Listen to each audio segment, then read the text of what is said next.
Buenas tardes a todos los que están conectados por este medio que es el Google Meet. Quiero agradecer a LEFAJA, que es la Escuela de Formación de Auxiliares Jurisdiccionales y Administrativos de la Corte Superior de Justicia de Lima, por la invitación en esta tarde para poder, más que todo una exposición, compartir la experiencia de esta adversidad como la pandemia que nos ha tocado vivir a todos y de las cuales pues hemos tenido que emplear y asumir retos mayúsculos con la finalidad de que la justicia no pueda parar. Y el servicio fiscal, exactamente, el acceso al sistema fiscal no pueda ser suspendido y continúe vigente con la finalidad de poder impartir justicia. El día de hoy el tema que les he traído es el uso de las TICs en la investigación fiscal. Esto es el uso de las tecnologías de la información y comunicación. El mundo antes de esta pandemia ya estaba invadido por las tecnologías de la información. Ya había pues diversos, tanto en el Poder Judicial, Ministerio Público, Defensoría Pública, Colegio de Abogados y otros entes del sistema de justicia ya herramientas tecnológicas para poder hacer más célere, más dinámico y más interoperativo el trabajo del sistema de justicia, más en el ámbito penal. Teníamos una investigación fiscal antes de la pandemia y tenemos una investigación fiscal ahora después de la pandemia. La pandemia, si bien es cierto, afectó primero, tuvo efectos sanitarios, efectos a la vida, a la salud de las personas, efectos sociales, económicos, de convivencia, ¿no? Efectos económicos, tanta gente que se ha quedado pues sin empleo debido pues a las restricciones que ha traído el estado de emergencia y el aislamiento social obligatorio. Sin embargo, el sistema de justicia también ha sido golpeado con la pandemia. Como podemos ver en estas imágenes antes de la pandemia, cómo se realizaba pues un levantamiento de cadáver, las diligencias a nivel policial, esto es en flagrancia delictiva cuando había una persona detenida, y las que están a la mano derecha son imágenes que he podido extraer del cotidiano, donde yo misma como fiscal adjunta provincial en el primer despacho de investigación de la segunda Fiscalía Provincial Corporativa de Nuevo Chimbote, donde tengo la función de ver procesos penales por delitos comunes, he podido pues tener que emplear las herramientas tecnológicas para poder continuar realizando la investigación fiscal, poder cumplir con los plazos, más aún en las situaciones de personas que se encuentran pues privadas de su libertad. En los que hemos tenido que emplear herramientas como justamente las que estamos utilizando el día de hoy, como el Google Meet, el WhatsApp, con la finalidad de poder llevar a cabo las diligencias y así evitar pues la propagación más del COVID. La investigación del delito no es un tema exclusivo para la investigación criminal. Todos nos convertimos en investigadores para averiguar una situación que desconocemos. Empleamos información, la misma que vamos procesando, interpretando a través de la observación, la descripción y analizando todo en su conjunto para llegar a una conclusión. Incluso con esto del COVID, esta enfermedad, pues el virus, que es algo nuevo, todos hemos ido, a medida que ha ido avanzando, ¿quién no ha googleado en su celular, en su laptop o en otro aparato electrónico, ha googleado el COVID, ¿no? Con la finalidad, había diferente información, y a medida que ha ido pasando el tiempo, los científicos han ido pues investigando más sobre esta enfermedad y nuevas publicaciones, nuevos artículos de cómo pues cómo se transmite el virus, ¿no? Entonces, ¿para qué? Para poder llegar al final a una conclusión que tenemos nosotros, que es una enfermedad altamente contagiosa, ¿no? En la cual pues se han establecido medidas tan drásticas con la finalidad pues de evitar pues la muerte de muchas personas. y también otras consecuencias que trae en la salud, que como ya hemos por los medios de comunicación, ¿no? Que el COVID pues, es una enfermedad multiorgánica, no solamente afecta pues el aparato respiratorio, sino también afecta el sistema digestivo, ¿no? Y otros órganos. Algo similar de lo que hacemos nosotros cuando no conocemos una situación, desconocemos algo, sucede pues en la investigación del delito. Pero en la investigación del delito, pues esta es más seria, formal y requiere una metodología. Por eso se convierte en una investigación científica del delito. Los pasos para nosotros que se llevan a cabo en una investigación criminal son pues la observación, que es el proceso de percepción de objetos, sujetos, procesos, la descripción, que es lo que hemos observado, lo consignamos de manera oral en un registro, puede ser pues en una videocasetera, a través de nuestro celular y también de forma escrita. La explicación, que es establecer relaciones entre lo que hemos encontrado, entre los elementos fácticos que hemos encontrado, para después dar una explicación de lo que probablemente ha acontecido, ¿no? Y finalmente terminar señalando, pues, anticiparse pues a lo que vamos a concluir al final, ¿no? Probablemente en este caso ocurrió pues el sujeto A dio muerte pues al sujeto B mediante un elemento punzocortante.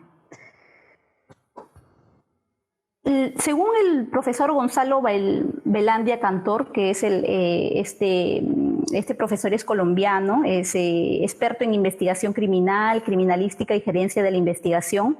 Yo siempre he tomado pues de este profesor lo que él establece respecto a la investigación del delito. Y tengo pues con la información que él propone pues en sus diferentes materiales bibliográficos, he asumido pues una metodología para investigar. Primero, el conocimiento del hecho. Entonces él habla de los HPBL. ¿Qué es? El conocimiento del hecho es cuando nosotros, el Ministerio Público en este caso, pues toma conocimiento de la noticia criminal. Primero, ¿en qué vamos a fijarnos? En hechos, personas, bienes y lugares. ¿Y eso cómo lo hacemos? A través de la observación, entrevistas preliminares, revisamos las actas que realiza pues la policía, incluso los medios periodísticos a veces realizan un reporte a través de los medios de información acerca de ese hecho. Y siempre es bueno, de todas formas, ¿no?, poder visualizar, escuchar, porque a veces ellos llegan casi con la policía, entonces obtienen pues imágenes del hecho delictivo, a fin de que establecer circunstancias de modo y tiempo. Después de esa primera fase, viene una fase de formulación de la hipótesis preliminar.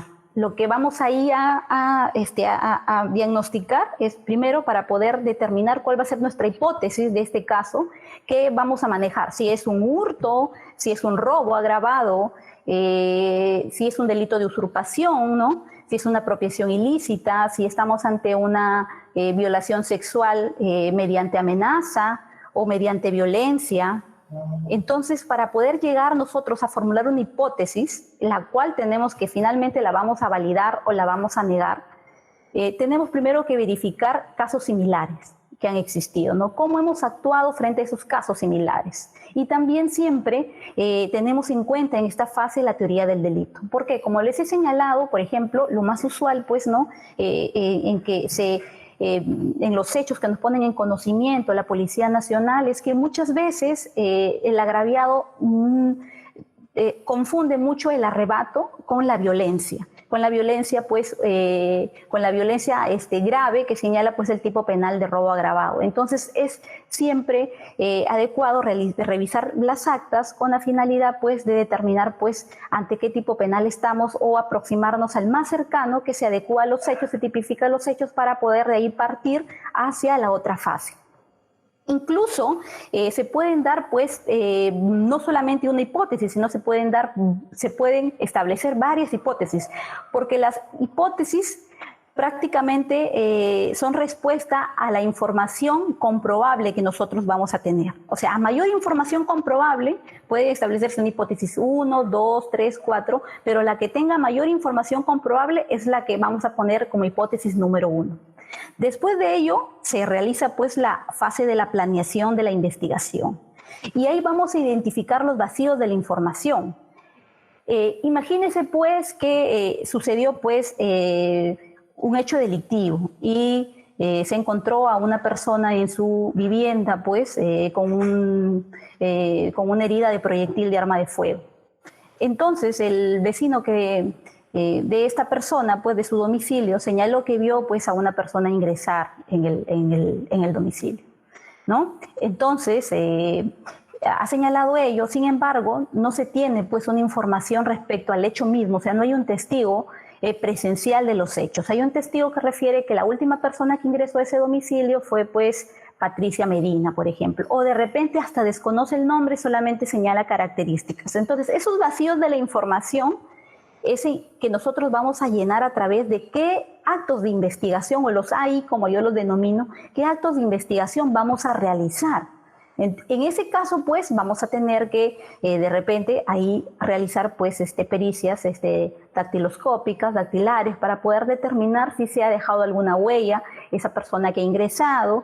Asimismo, también, por las características que ésta tiene, indagar, pues, dentro del círculo de amigos, quién era esta persona, tomar declaraciones testimoniales a las últimas personas que se encontraron con el occiso, y las diligencias pertinentes que tengan que ver con los vacíos de la información, porque obviamente pues no vamos a buscar realizar actos de investigación de lo que ya tenemos, porque muchas veces cuando la policía interviene en flagrancia delictiva, ya con la intervención ya se producen pues los primeros elementos de convicción, como es el acta de intervención, valga la redundancia, el acta de incautación, el acta de hallazgo. Entonces ya con ello vamos a ir nosotros obteniendo pues los elementos de convicción que acrediten pues cada supuesto fáctico, y con ello pues llenar el constructo normativo del tipo penal, ¿no? Sea el tipo penal de robo, sea el tipo penal de homicidio o asesinato.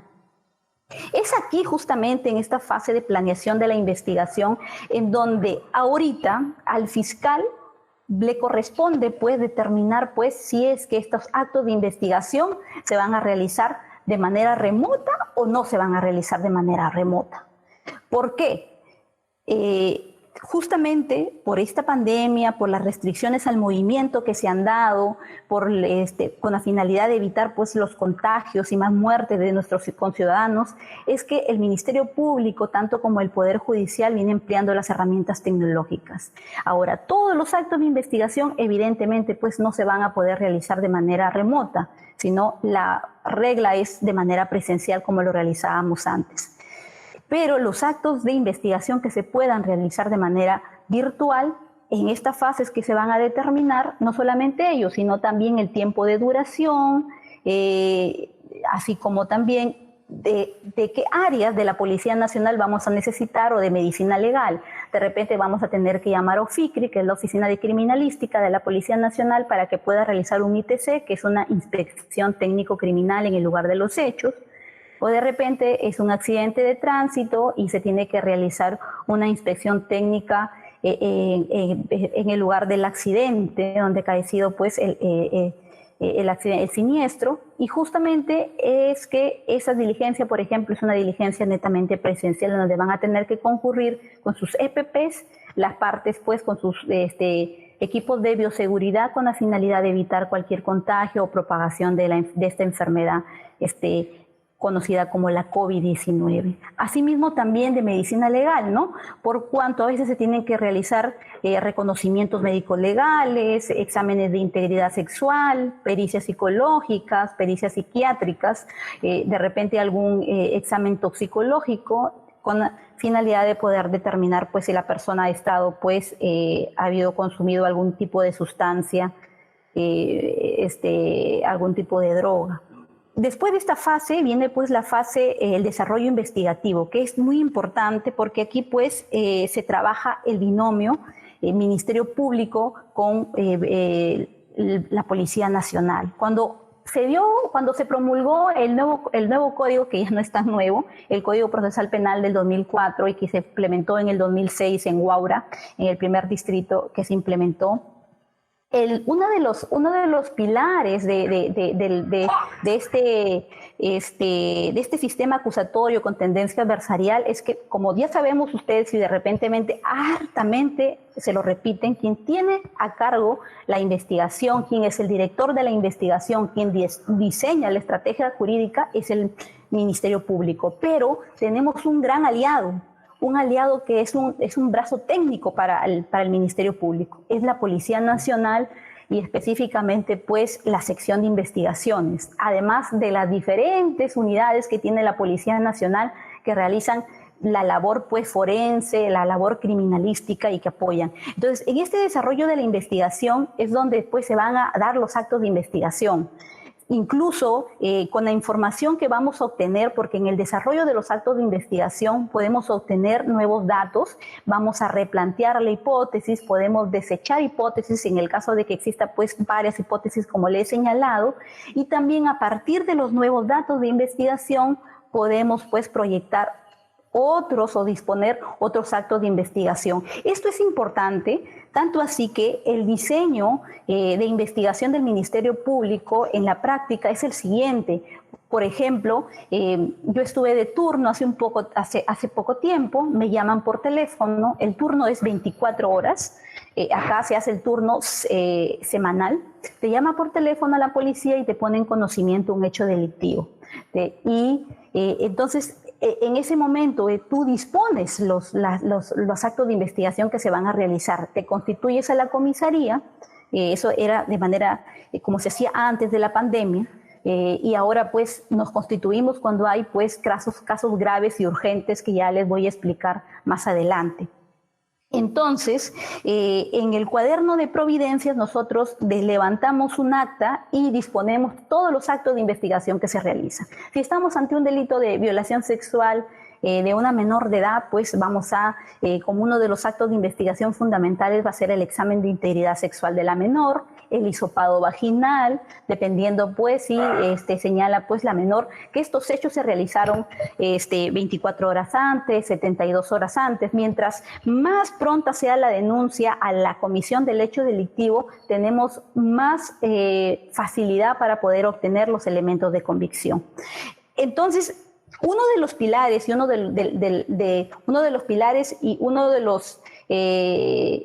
de la forma de trabajo exitosa para poder para que este modelo pueda seguir avanzando es ese binomio, esa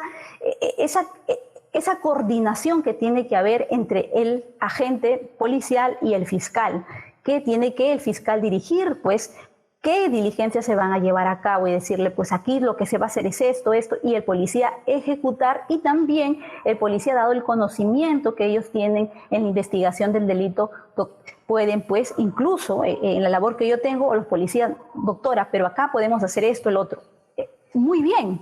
Si es que ellos pues pueden aportar mayor debido pues al nivel técnico que tienen y al conocimiento técnico que tienen en la investigación del delito. Después tenemos lo que es la consolidación de los elementos de convicción, ¿no? Que es ya lo que se obtiene, pues los elementos de convicción que se obtienen, los cuales tienen que ser analizados, tiene que uno revisar pues qué elementos de convicción ha obtenido y con ellos sí se puede pues acreditar esta hipótesis inicial que uno va a tener, por ejemplo, después de las 48 horas en una detención por flagrancia delictiva. Y después la decisión. Cuando estamos ante un caso de flagrancia delictiva, tenemos 48 horas para investigar.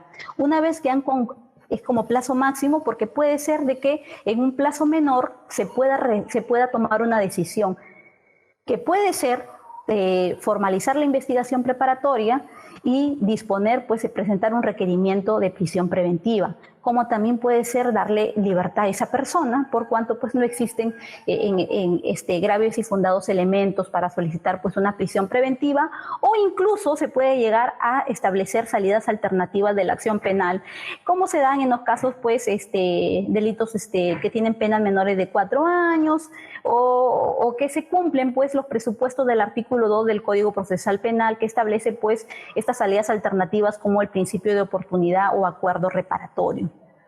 Por ejemplo, los casos de conducción en estado de ebriedad, ¿no? En los cuales pues, se puede tomar una decisión de aplicar un principio de oportunidad y darle inmediata libertad a la persona.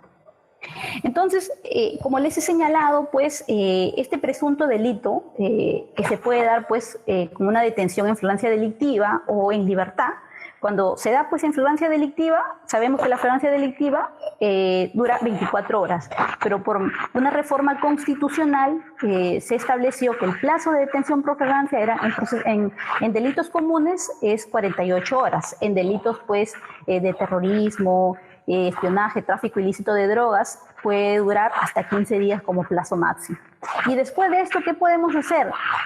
Como he señalado, pues darle libertad a la persona en calidad de citado y continuar con las diligencias preliminares en sede fiscal. Podemos formalizar con una medida de coerción, incluso con una comparecencia con restricciones o aplicar alguna salida alternativa. Sabemos que este plazo de detención en los casos de detención preliminar dura 72 horas y es el plazo que se tiene pues, para realizar los actos de investigación.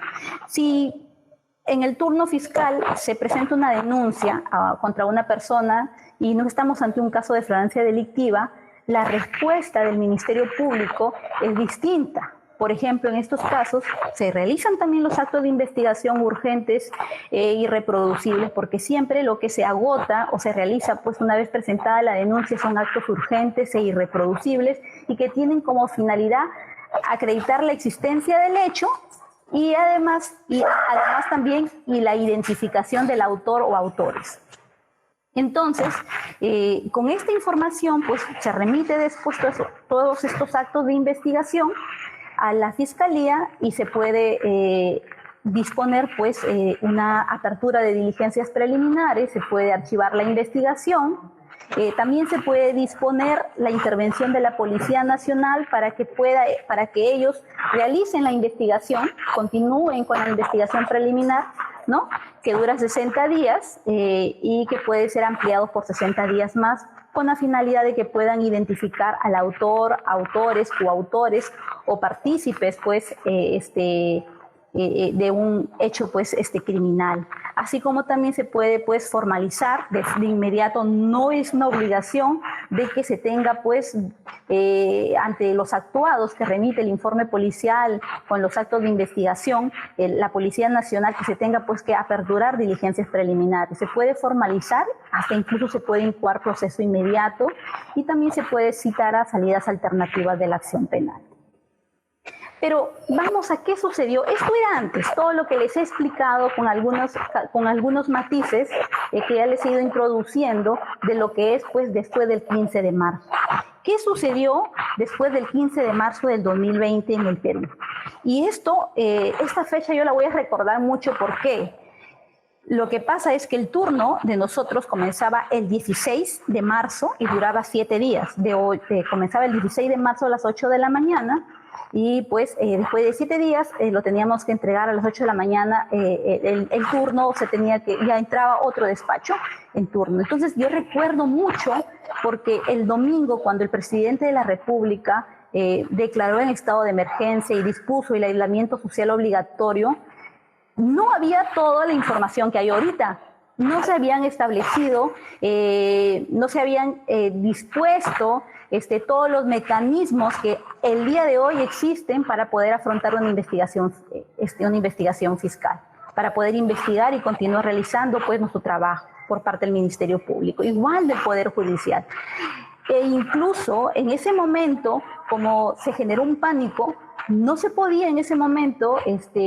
No se encontraban las mascarillas, las N95, solamente lo que se encontraban eran las mascarillas quirúrgicas y había pues todo un pánico respecto a la propagación del COVID, a la dañosidad que tenía esta enfermedad en el cuerpo humano y cómo había pues generado pues tantas muertes en otros países. Y ya estaba generando en nuestro país. Entonces, obviamente, pues como seres humanos en ese momento había pues que había prácticamente en una balanza la vida, la salud de nosotros versus el otro lado que era realizar nuestro trabajo.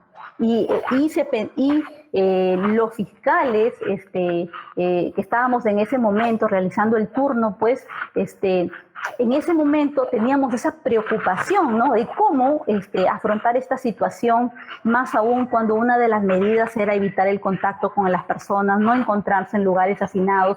Y la realidad que tiene pues la Policía Nacional es que nosotros, cuando hacemos el turno fiscal, vamos constantemente a la comisaría de día, de noche, de madrugada, y cuando llega unas 2 o 3, 4 personas intervenidas, los policías que realizan la intervención no es una persona, sino es el doble de las personas detenidas, y todos nosotros en un ambiente a veces muy reducido, tomando declaraciones a los policías intervinientes, con los abogados de las personas detenidas, los cuales pues tienen ese derecho constitucional y es válido que puedan pues ejercer la defensa. Entonces, estábamos frente a una situación pues difícil. Pero ¿qué teníamos nosotros hasta el 15 de marzo? ¿Qué es lo que teníamos respecto a las tecnologías de la información? ¿Qué mecanismos teníamos nosotros para afrontar pues esta pandemia, evitando pues mucho contacto físico? Teníamos nosotros un CGF, que es un sistema de gestión fiscal que data de hace 15 años, el cual pues del cual no se puede acceder por internet. Este sistema de gestión fiscal tiene en una de sus aplicaciones lo que es el control de plazo, que es lo que nos ayuda bastante en el Ministerio Público, el famoso semáforo, ¿no? Que tanto a muchos nos estresa, ¿no? Porque llegamos a nuestra oficina y podemos visualizar el semáforo y vemos cuántos rojos tenemos. Y los rojos justamente son las investigaciones que están con plazos vencidos. O sea, cuando tú tienes investigaciones están en rojas, quiere decir que tu plazo de investigación ya venció. Y que obviamente tú tienes que pronunciarse porque hay mecanismos de control, como es el control de plazo, que puede presentar la defensa tanto en las diligencias preliminares como en la fase de investigación preparatoria propiamente dicha. El amarillo o ámbar, que es cuando el plazo está por vencer, y el verde, el color verde, significa que los procesos, las investigaciones están dentro de los plazos. Sin embargo, en la pandemia este sistema no nos servía prácticamente de nada, porque nosotros no podíamos ir a la fiscalía como se iba pues cotidianamente, y poder pues ver de repente cuántos reos en cárcel tengo y cuáles son los plazos, porque no es que el fiscal llegue el día viernes y se lleve pues su agenda a casa y esté pensando en cuántos reos en cárcel tiene y cuándo va a vencer el plazo, por ejemplo, de prisión preventiva, porque aparte del control de plazos de la investigación, también hay un control de plazo de las prisiones preventivas. Entonces, este sistema te alerta, ¿no? Te da esa posibilidad de que tú puedas saber si tienes dentro del plazo o no, tanto la investigación como las prisiones preventivas. Pero eso en ese momento no se podía utilizar. Vino pues una coyuntura, tanto las resoluciones de la Fiscalía de la Nación como del Poder Judicial suspendieron los plazos administrativos, los plazos procesales, y suspendieron también las actividades y labores en estas dos entidades del sistema de justicia. Pero se presentó pues ese problema de si los plazos de los reos en cárcel, de las personas privadas de su libertad, se suspendían o no. La posición mía desde el inicio fue que estos plazos no se suspendían, porque estos plazos no son plazos netamente procesales, sino son plazos que tienen que ver, afectan derechos fundamentales, como es un derecho a la libertad ambulatoria. Son plazos de contenido constitucional, y obviamente pues no se puede hacer en ningún tipo de interpretación pues que desfavorezca al reo en estos casos. Y por eso yo asumí esta posición, y los casos de los reos en cárcel, incluso durante esta pandemia, solamente me queda actualmente en investigación un caso, porque los demás han sido concluidos, incluso hasta juicio oral, porque ellos no podían esperar. Los reos en cárcel, si nosotros revisamos pues incluso información de la Corte Interamericana de Derechos Humanos, las recomendaciones que da, estos son pues están dentro de lo que se conoce como la población vulnerable. Además, no solamente esa mirada del reo en cárcel, sino también la mirada a la víctima, que espera pues una respuesta de la justicia, ¿no? Porque justamente los casos de reos en cárcel son por delitos graves, ¿no? Delitos como violación sexual, robo agravado, extorsión, en donde la víctima está buscando pues una respuesta también de parte del Estado y de una respuesta en justicia. Entonces, no solamente hay que mirar a la parte investigada, sino también a la víctima. ¿Qué más teníamos nosotros? Teníamos el sistema 2, teníamos este sistema 2, de repente algunos lo han escuchado, es propio del Ministerio Público, es utilizado por los fiscales. Este sí es un sistema nuevo, tendrá pues 2-3 años este sistema 2, donde tenemos diferentes accesos. Uno de ellos es el CODAMU, que es pues la consulta de acceso múltiple. Y este CODAMU es fantástico, yo por eso le he puesto una estrella ahí, porque es muy útil para la investigación del delito. A través de este CODAMU nosotros tenemos acceso a RENIE, a SUNAT, a mi Ministerio de Transporte y Comunicaciones, tenemos antecedentes de la Corte de Lima. En este aplicativo Sistema 2, lo que ven acá, que se conoce como consulta de acceso múltiple, también tenemos antecedentes, podemos ver los antecedentes solamente de lo que es un Corte de Lima, tenemos lo que es principios de oportunidad, podemos ver también información del MINCUS, tenemos la consulta de casos a nivel nacional. O sea, una persona de repente nunca llegó al Poder Judicial, sus casos fueron archivados. Como hay muchas personas que nosotros lo ponemos en el CODAMU y aparece en consulta del Ministerio Público que tiene 3 investigaciones archivadas por un delito X. Pero ese caso se archivó pues en diligencias preliminares y no llegó pues a conocimiento del juez. Entonces eso también nosotros de repente podemos hasta pedir las copias si es un delito, el tercer o cuarto delito tiene similitud en los hechos o es un delito de la misma naturaleza, con la finalidad de poder tener un conocimiento más amplio de lo que está pasando y poder tener una mejor estrategia de investigación. Tenemos acceso a SUNAR, a SUCAME. Este es una plataforma de interoperabilidad del Estado. Además, aquí pues tenemos acceso al RENIE, pero lo que son también menores de edad, que antes no se tenía, porque en el sistema de gestión fiscal, si bien es cierto, se puede acceder a RENIE, pero no a personas menores de edad, solamente mayores de edad. Teníamos también antes de la pandemia los antecedentes judiciales, el correo institucional, el SINOE y el MCIAP. Pero en el caso del sistema de gestión fiscal, la gerencia de informática del Ministerio Público lo que ha hecho es, en el caso de la consulta de Estado, del caso fiscal, sí se puede acceder solamente a esa consulta del caso del Estado, del caso fiscal, se puede acceder por internet, pero esa información que te proporciona la consulta del Estado de caso fiscal solamente es como su nombre lo dice, solamente el Estado y las partes nada más. Y tienes que tener obviamente pues el número de caso, ¿no? Porque esto también es... ¿Y por qué esto? Porque la investigación fiscal es reservada, es diferente pues a un juicio oral. Un juicio oral prima pues un principio de publicidad. En la investigación fiscal quienes tienen conocimiento de la carpeta, del contenido de las actuaciones solamente son las partes. Nada más ellos pueden tener, y sus abogados, obviamente, pues. Entonces, también teníamos el correo institucional, que es un correo de Gmail, que si bien es cierto, este correo institucional no dice Gmail, porque Gmail tiene la posibilidad de que las diferentes corporaciones, a través del G Suite, puedan pues obtener la licencia para un correo Gmail institucional. Por eso todos los correos del Ministerio Público dicen mpfn. .go.p, por ejemplo, los correos del Poder Judicial que también tienen, son a través del Gmail, también PJ, el nombre de la corporación.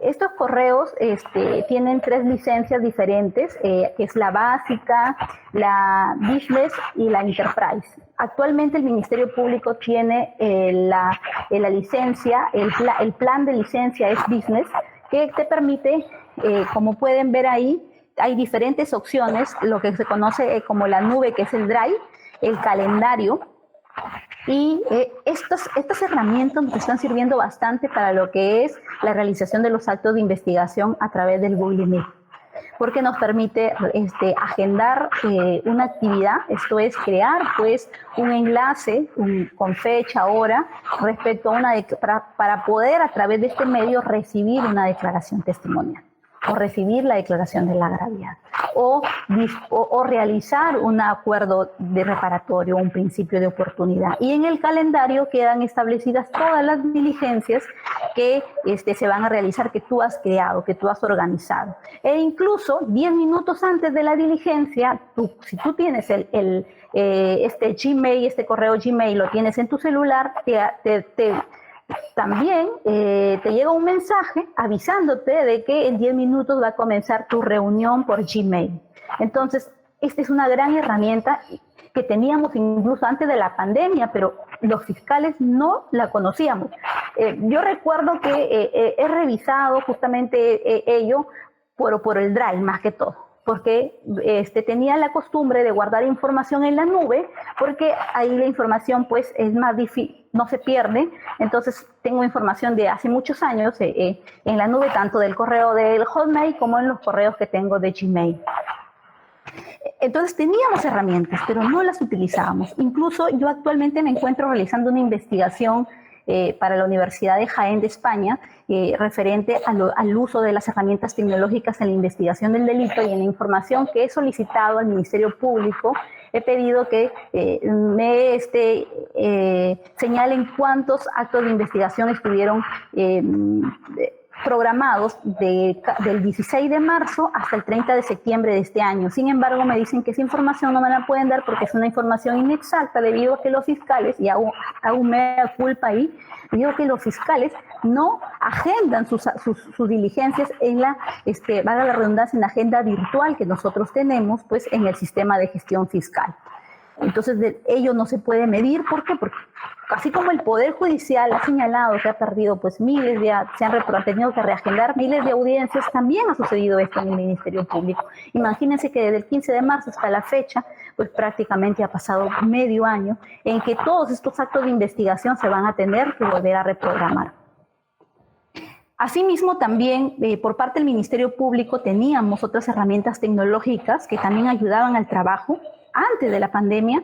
La que está en medio, la que es la mesa de partes virtual de procesos penales, eso sí no lo teníamos, eso se tuvo que implementar una vez iniciada esta pandemia, porque esto ha permitido la presentación de escritos de procesos penales nuevos, de procesos penales.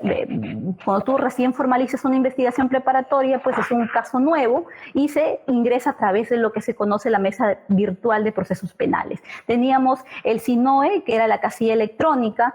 Tenemos acá en el SANTA el CESE, que es el sistema de expediente, de consulta el sistema experto de consulta de expedientes, en la cual es un sistema que ha sido pues creado acá en la Corte del SANTA, y lo cual pues tiene bastantes bondades, porque nos permite obtener las actas de las audiencias, nos permite obtener las resoluciones, nos permite obtener los escritos digitalizados, porque todos los escritos en el nuevo Código Procesal Penal son digitalizados.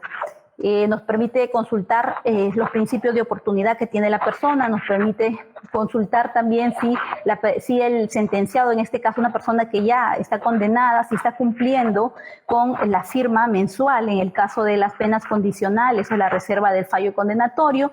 Teníamos también el MSIAC, que es el módulo de solicitud de información de antecedentes penales, lo cual utilizamos bastante en el turno y también en el trabajo fiscal de despacho, porque podemos obtener los antecedentes penales de diferentes personas en solamente pues ingresar a un enlace.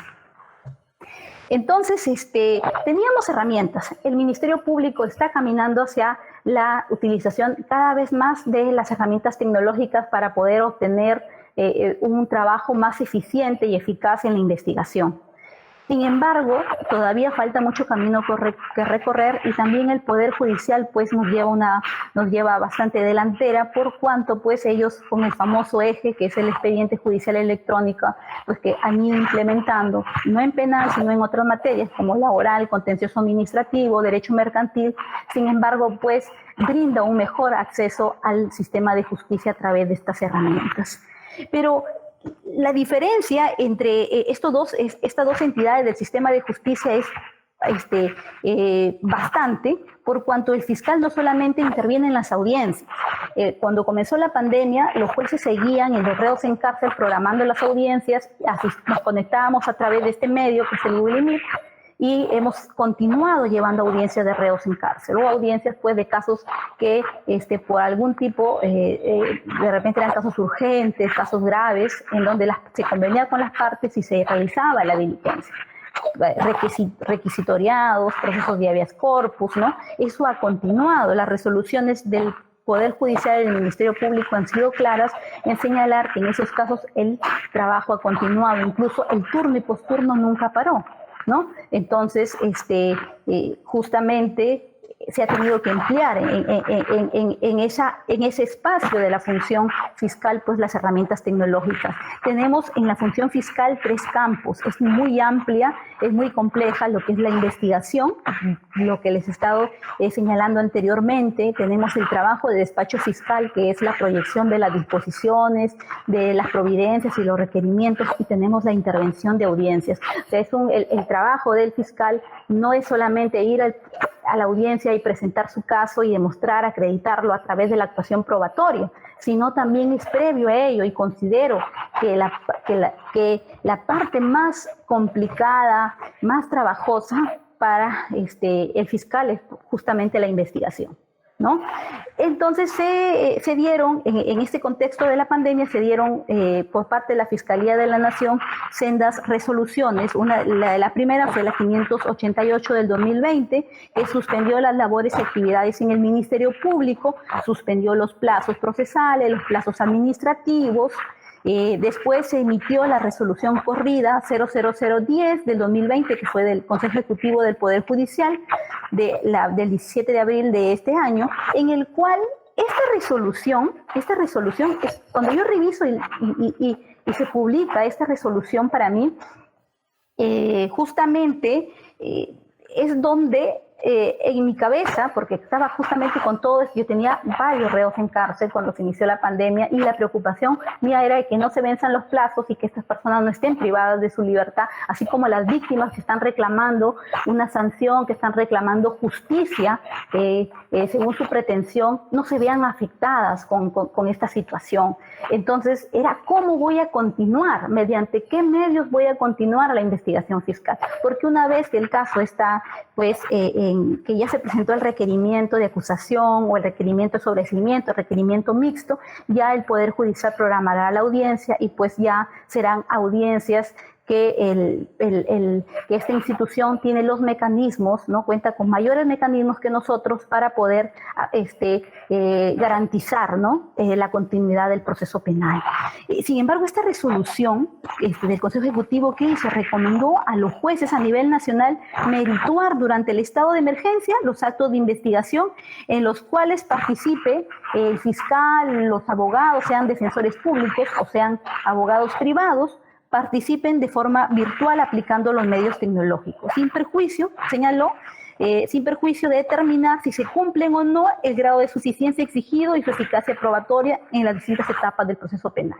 Entonces, si bien es cierto, esto, sin necesidad de que se dé la resolución, debe ser así, debería ser así, ¿no? Sin embargo, al ser pues un órgano de gobierno del Poder Judicial, pues ya es tomado en cuenta por parte de los jueces. Y es importante porque acá no se establece ninguna prueba tasada, simplemente es una recomendación, ¿no? Una exhortación de señalar, señores, ante esta pandemia que estamos viviendo actualmente, no se va, pues hay restricción del movimiento. Además de la restricción del movimiento, se tiene, el Estado ha señalado que no se pueden acercar las personas a menos de 2 metros, se tienen pues se tienen que usar diferentes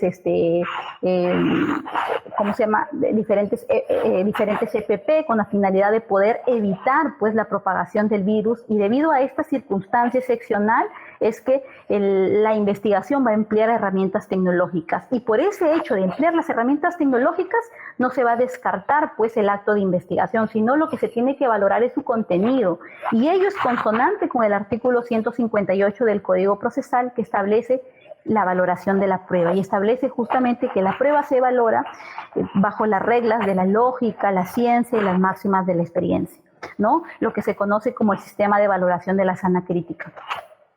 Asimismo, también pues se emitió la resolución 607 del 2020 por parte del Ministerio Público, en la cual autorizó a los fiscales llevar los expedientes, las carpetas fiscales a su casa.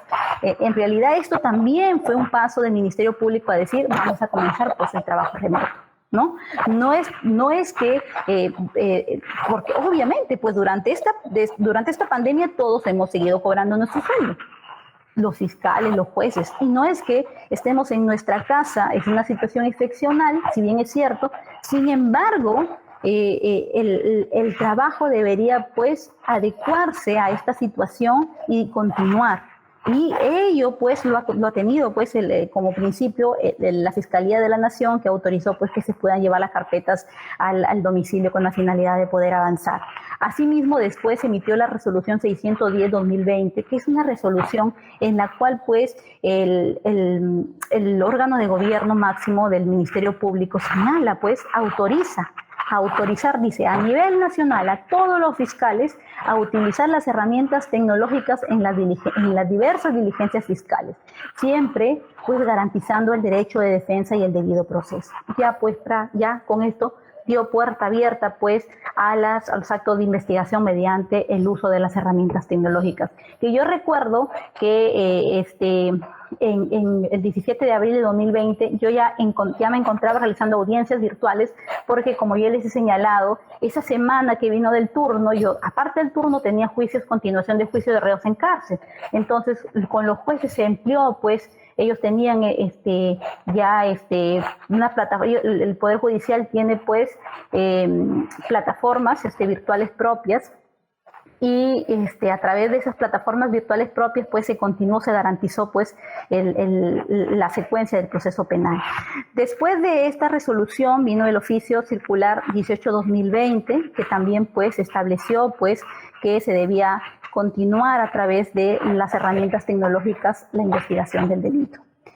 Entonces, cabe preguntarnos, ¿se puede realizar las diligencias fiscales virtuales? La respuesta es sí, sí se puede realizar, pero no en todos los casos. El Tribunal Constitucional ha señalado pues, que el sistema de videoconferencia permite la comunicación bidireccional simultánea de la imagen, sonido en tiempo real, sin obstaculizar la percepción sensorial que puedan tener las partes de las pruebas, ¿no? E incluso admite la interacción visual y auditiva, como en este momento ustedes me pueden ver lo que yo estoy haciendo, y también pueden escuchar lo que yo estoy señalando.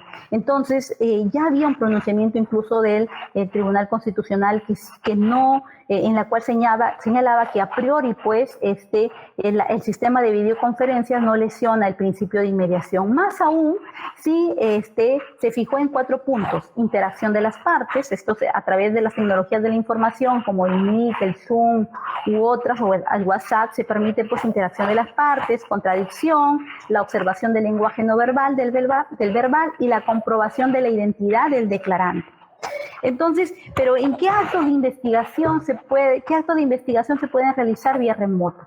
En primer lugar, en el oficio circular que les he señalado, también además de establecer que se debía continuar con la utilización de las herramientas tecnológicas, también hablaba que se debía continuar con el trabajo de los casos graves y urgentes. ¿Y qué son los casos graves y urgentes? Igual también lo señaló el Poder Judicial, hablaba de los casos graves y urgentes, casos en los cuales se encuentren personas detenidas por flagrancia delictiva, por delitos con penas mayores a 4 años, personas reincidentes o habituales, porque como sabemos, pues de repente un delito de hurto agravado o hurto simple no puede superar la pena, los 4 años en la determinación judicial. Sin embargo, si se acredita de que esta persona es reincidente o habitual, la pena aumenta y el extremo máximo queda pues como extremo mínimo, y se y se va a crear un nuevo extremo de la pena, un nuevo tercio de la pena. Entonces, obviamente, pues esto pues le da gravedad pues a ese hecho, ¿no? Asimismo, en los casos de reos en cárcel, porque como ya les he señalado, para el 15 de marzo del 2020 habían personas, muchas, como la población penitenciaria es bastante, las personas que se encuentran pues sin una sentencia y con un mandato de prisión preventiva. Requisitoriados, muertes sospechosas de criminalidad, casos excepcionales que exijan la presencia fiscal, donde, por ejemplo, hayan pues, menores de edad agraviados, casos de violencia contra la mujer con riesgos graves o moderados, u otros que requieran pericias o actos de investigación irreproducibles y que se tenga que realizar de manera presencial. Por ejemplo, en esos casos no podríamos hacer pues, actos de investigación de manera remota. Algo que en esta pandemia ha sucedido también y es en el Ministerio Público, es justamente DICLIFOR, que es el área que tiene a cargo lo que son las pericias psiquiátricas. En el caso del despacho de trabajo se pudo coordinar con DICLIFOR para la realización de una telepericia de una persona que se encontraba internada en el establecimiento penitenciario de Cambio Puente para poder continuar con este acto de investigación especial, ¿no? Que es una pericia, en el cual el Poder Judicial, como el Poder Judicial acá, la Corte Superior de Justicia del Santo, tiene acceso vía internet, tiene un punto de internet dentro del penal, porque tienen pues una sala, un módulo penal con diferentes audiencias y todas con salas de audiencias, disculpen. Todas estas salas de audiencias pues tienen una computadora y tienen obviamente pues acceso a internet. Entonces era llevado el interno hasta esa sala y desde ahí se conectaba con el perito psiquiatra que se encuentra en la ciudad de Lima y podía acceder a una entrevista con él y a realizar las sesiones que fueran necesarias, ¿no? Con la finalidad de poder, pues a través de la observación de la entrevista, poder tener un resultado de la pericia psicológica, psiquiátrica en este caso. Eso se ha hecho, justamente se ha hecho en un caso de reo en cárcel, que es un caso grave y urgente, pues se requería con la finalidad de poder, pues, como uno de los últimos actos de investigación para emitir un pronunciamiento en un caso de violación sexual. Entonces, ya vamos perfilando de que los actos de investigación vía remota van a ser pues en los casos que no pues se requiera pues una presencia física, por ejemplo un reconocimiento en rueda de personas. Es muy difícil hacer un allanamiento, hacerlo pues vía remota, ¿no? Una constatación en el lugar de los hechos, una inspección fiscal. Entonces son actuaciones que no se pueden hacer a través de los medios de las tecnologías de la información, pero son otras actuaciones que sí se podrían llevar a cabo, como he señalado, las declaraciones o algún acuerdo, principio de oportunidad o acuerdo reparatorio. Entonces, también surgió otra pregunta. ¿Cuál sería el procedimiento a realizar? Porque si bien es cierto, yo les he mencionado diversas resoluciones que expidió tanto el Poder Judicial como el Ministerio Público. En el caso del Ministerio Público no había pues un protocolo que establezca pues cuál era pues el camino a seguir o un estándar, ¿no?, de realización de la diligencia remota. Entonces acá en el Distrito Fiscal del Santa, un grupo de fiscales de la Asociación de Fiscales del Perú creyó conveniente reunirse con la finalidad de poder realizar un protocolo en el cual se establezca pues cuál es ese camino de manera pues general para poder realizar una diligencia fiscal remota. Entonces se presentó el protocolo para diligencias fiscales remotas, el cual pues dentro de como principal base tiene los principios, ¿no?, que es la dirección de la actividad remota, que está a cargo del fiscal, porque como sabemos, pues el fiscal es el director de la investigación y es el que tiene el deber de la carga de la prueba, y la dirección de esta actividad remota está a cargo del fiscal. La buena fe y lealtad procesal, porque es importante en estas actuaciones por los medios tecnológicos que se realizan, que las partes colaboren y que tengan una buena actitud. ¿no? Los abogados, las partes, con la finalidad de que se pueda realizar. Y las normas que están en el Código Procesal Penal respecto a la participación de los abogados, respecto al comportamiento de los abogados en las audiencias, también son aplicables a los actos de investigación vía remota. La interacción de la simultaneidad. En este caso, uno de los principios es eso, porque se tiene que tener como luz, pues, que la transmisión sea en tiempo real, exista pues sincronía, que sea bidireccional. Esto es que las partes podamos pues interactuar, ¿no? Podamos interactuar, ustedes dentro de un momento pues pueden plantear preguntas, pueden prender su micrófono y pueden conversar conmigo, al igual que yo los puedo ver a ustedes, los voy a escuchar. Entonces tiene que haber esa interacción, ¿no? Tiene que haber esa bidireccionalidad, ¿no? Que permita, te permita escuchar y te permita ver el lenguaje, pues, verbal de los que están conectados. Asimismo, también la flexibilidad e informalismo. A ver, aquí hay que tener mucho en cuenta, pues, lo que es la nulidad, ¿no? Y si bien es cierto, pues, cuando comenzó esto de las diligencias fiscales remotas, muchos, pues, señalaban de que ello pues violaría pues principios como el principio de inmediación, que las diligencias no se hacen de esa manera, ¿no? También mucho formalismo, pero hay que tener en cuenta, pues, hay que considerar que cuando exista pues un error insalvable, una vulneración de derechos fundamentales, es que pues se acarrea recién la nulidad, ¿no? Si el acto de investigación no vulnera de manera concreta derechos fundamentales, tanto del investigado como de la parte agraviada, entonces es un acto de investigación válido. Dentro de este protocolo se estableció también un punto que es importante, que es la identificación de la diligencia a realizar. Esto es diagnosticar el diagnóstico preliminar del caso, la planeación de la investigación, que es lo que justamente yo les señalaba, ¿no? Dentro de las fases de la investigación, ¿no? En la fase de la investigación se determinaba, pues, en una de las últimas fases, la planeación, qué acto de investigación voy a realizar. Entonces, si yo voy a ver qué acto de investigación voy a realizar, ya voy a saber si esos van a ser, es necesario que sean presenciales, vía remota o sean semipresenciales, como de aquí les voy a señalar que hay una forma de realizar actos de investigación semipresenciales. Entonces va a depender del fiscal que conoce el caso, determinar, este caso yo voy a realizar actos de investigación presenciales, voy a realizar, no corresponde presenciales, voy a realizarlos vía remota. Entonces voy a tener en cuenta pues acá mucho lo que es pues el caso, si es un caso grave y urgente. Asimismo también en el caso, en este protocolo se ha considerado que actos de investigación podrían llevarse a cabo vía remota, ¿no? Por ejemplo, los actos de investigación en sede fiscal, los que ya les he venido señalando, como la declaración de los agraviados, testigos, peritos, ¿no?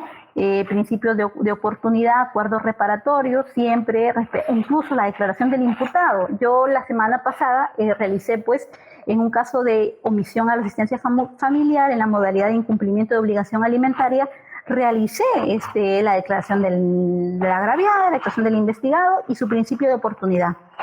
Y el caso ha culminado porque se llegó a un principio y pagó pues, el total de la deuda. Entonces, y no tenía pues esta persona ningún otro principio de oportunidad incumplido, no tenía dentro de los 5 años la celebración de 2 principios de oportunidad, no tenía la calidad de reincidente ni habitual, entonces cumplía con los presupuestos para llegar a un principio de oportunidad. ¿Cómo realicé todo ello? A través del aplicativo Google Meet, porque como tengo el correo institucional, se crea la sesión, se envía el link a las partes, el asistente en función fiscal es el que pues notifica, se comunica con las partes respecto a las tecnologías que van a realizar, les explica cómo se va a llevar a cabo la diligencia y ese día pues coadyuva también el asistente en función fiscal a la realización de la misma. Las diligencias que no se pueden realizar vía remota, como un levantamiento de cadáver no se puede realizar, una reconstrucción de los hechos, una incautación, una inmovilización de documentos. Obviamente, pues hay diligencias que no se van a poder realizar. Ahora, ¿Qué medios y requisitos necesitamos nosotros para estas diligencias virtuales o diligencias, actos de investigación remotos? Necesitamos una PC, una laptop, un celular o cualquier otro símil. Necesitamos una conexión de banda ancha a internet, una cámara y micrófono en óptimas condiciones, tener descargado el aplicativo WhatsApp, el Google Meet o el previsto, porque puede ser que se utilice de repente, en un caso específico no se tenga en ese momento la posibilidad de usar pues el Google Meet, se puede usar otra aplicación que permita pues esa comunicación bidireccional de las partes que les he explicado. Un ambiente iluminado, sin tránsito, sin ruido, un equipo celular activado o teléfono fijo con conexión previamente proporcionado. ¿Por qué? Porque sucede mucho de que debido pues a la conectividad del internet, a veces existen pues problemas y las personas se desconectan de la sesión, del entorno virtual. Entonces, para que el asistente o el fiscal que está a cargo de la investigación pues llame a la parte y puedan pues superar pues estos incidentes. Asimismo, ¿qué pasa si es que no contamos con estos medios? En el protocolo, ¿qué ha establecido? ¿Qué pasa si no contamos con estos medios que he señalado?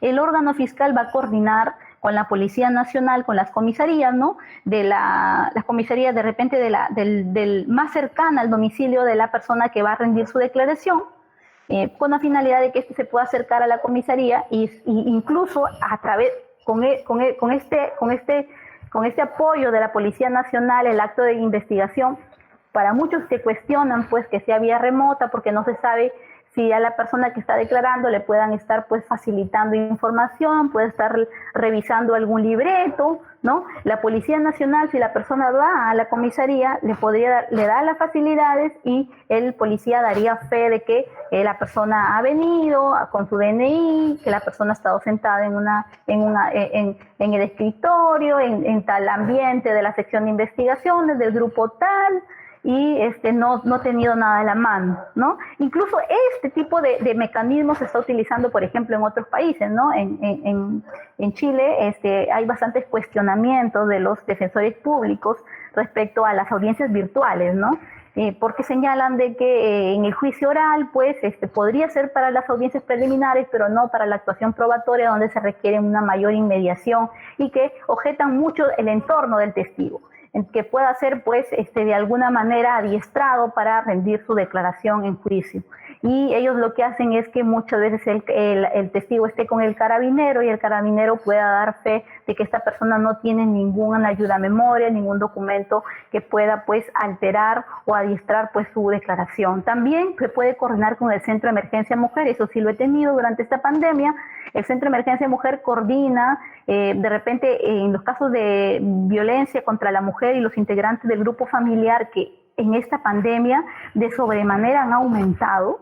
Si bien es cierto, hubo una disminución en los casos de delitos contra el patrimonio, pero que ahora a medida van aumentando porque ya la cuarentena en todo el país prácticamente ya se ha dejado sin efecto y hay medidas, hay estado de emergencia, pero ya no hay aislamiento social obligatorio que ha dado lugar pues al aumento nuevamente de criminalidad común.